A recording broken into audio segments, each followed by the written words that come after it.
Knee replacement surgery एक घुटने की एक बार में होनी चाहिए या दोनों घुटनों की साथ साथ होनी चाहिए, ये प्रश्न हर एक के दिमाग में रहता है।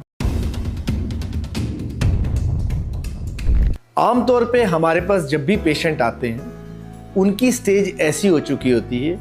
कि दोनों नी ही खराब हो चुके होते हैं। ऐसे केस के अंदर उनकी वॉकिंग बहुत कम हो चुकी होती है और वो प्रैक्टिकली बेड टू टॉयलेट बस इतनी मोबिलिटी रह जाती है। अब इस केस के अंदर क्योंकि उनकी वॉकिंग बहुत कम है, उनका कार्डियक इशू, कार्डियक हेल्थ भी पुअर होती है। अगर यही पेशेंट्स की हमें दोनों पैरों की सर्जरी साथ साथ करनी पड़े और अगर कन्वेंशनल तरीके से ही करनी पड़ेगी तो सर्जरी में रिस्क भी बढ़ जाते हैं, सर्जरी की ड्यूरेशन भी लंबी हो जाती है और सर्जरी का हार्ट के ऊपर इफेक्ट भी बहुत आता है। पर रोबोटिक टेक्नोलॉजी होने से हमें ये फायदा होता है कि सर्जरी छोटे इंसिजन से की जाती है, इसमें ब्लड लॉस नहीं होता और वो इतनी सेफ हो जाती है